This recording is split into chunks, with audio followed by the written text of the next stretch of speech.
मोगाच्यानो आतां हांव तुमचे मुखार शिंपेंतलीं मोतयां दवरतां.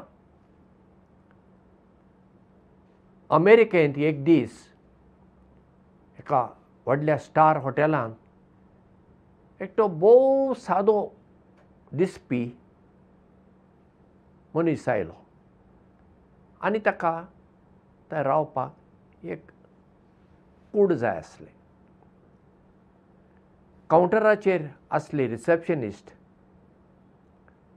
तिणें ह्या मनशाक पळोवन म्हणलें, सगळीं रुमां बूक जाल्यात, रूम ना.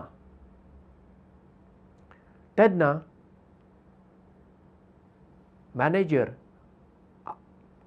आपल्या ऑफिसांतल्यान भायर आयलो आनी ताणें ह्या रिसेप्शनिस्टान कितें ताका सांगलें तें ताणें आयकल्लें.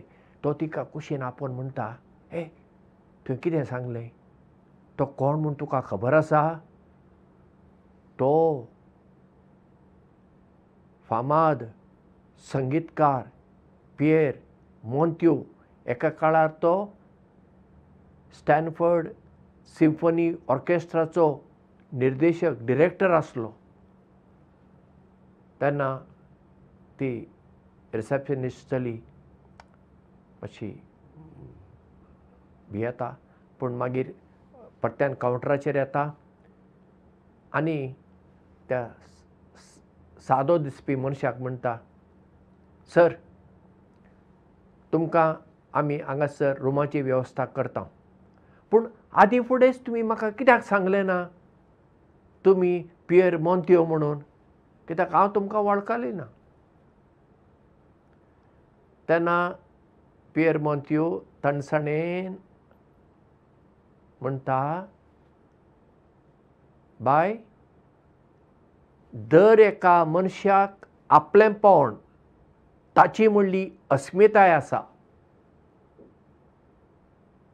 इतलें सांगून हॉटेलांत रूम न घेता तो गेलो. आतां ते चलयेन कितें पळयलें? ताचें रूप पळयलें. पळोवंक एकदम सादो दिसता आनी वो कसलो आमच्या हॉटेलांत रावतलो, हाचे कडेन इतले दुडू आसतले वय, आनी दुडू आसल्यार आमच्या येद्या स्टार हॉटेलांत तो सोंपता वय. म्हणजे ताचें भायलें रूप पळयलें, ताचें न्हेसण पळयलें, तो कसो दिसता तें पळयलें आनी त्या मनशाचें मोल ठरयलें तिणें. आमी आमच्या जिवितांत हेंच करता न्ही. कोण जर बरे कपडे घालून आयले, बरें मेकअप केला आनी कितें केलां, आमकां दिसता हीं आतां बरीं मनशां. तांचे कडेन आमी एके तरान वागता. आनी जीं कोण एकदम सादीं दिसता पळोवंक, तांचे कडेन आमची वागणूक आनीक वेगळीच आसता. म्हणजे मनशांचें भायलें रूप पळोवन आमी तांचे कडेन वेगवेगळे पद्दतीन वागता. हें कितलें सारकें आसा? बायबलांत उत्पत्ती ग्रंथांत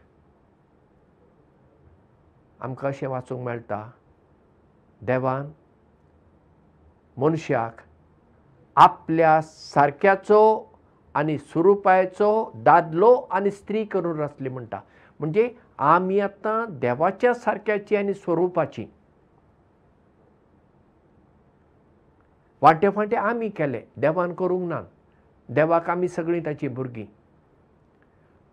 आमी देवाची भुरगीं म्हणटच आमी समान जालीं ना. म्हणटच सगळ्यांक मान फावो. आतां आमचें शिकप वेगळें जायत, आमचो रंग वेगळो जायत, आमचो गांव वेगळो जायत, पूण मनशाक मान फावो तो मान आमी दिवंक नाका ना. आमी व्हडलो, चड व्हडलो, मदलो, सकयलो आनी एकदम निमाणो पळय, असलें कितें ह्या हातूंत आमी घुस्पून आसता पळया. आनी मनशा कडेन आमी अशें वागता. पळोवंक सादीं दिसपी मनशां सगळींच कितें जिवितांत सादीं म्हणूंक जायना. ती खूब शिकलेलीं आसूं येता, खूब हुशार आसूं येता, ती जाणारी आसूं येता, आनी कितें सूट पुटून घालून येवपी सगळीं कितें हुशार मनशां अशें म्हणूंक जाता ना. ते लोकांक दाखोवपाक तांणी तसले कपडे घाला, तशें सगळें नेटोवन ती आयलां आसतलीं.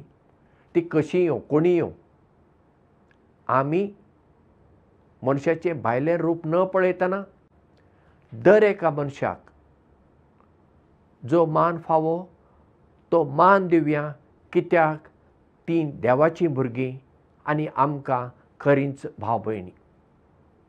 तर हें चिंतप आपणावपी आनी जिवितांत पाळपी आमी मनशां जावया.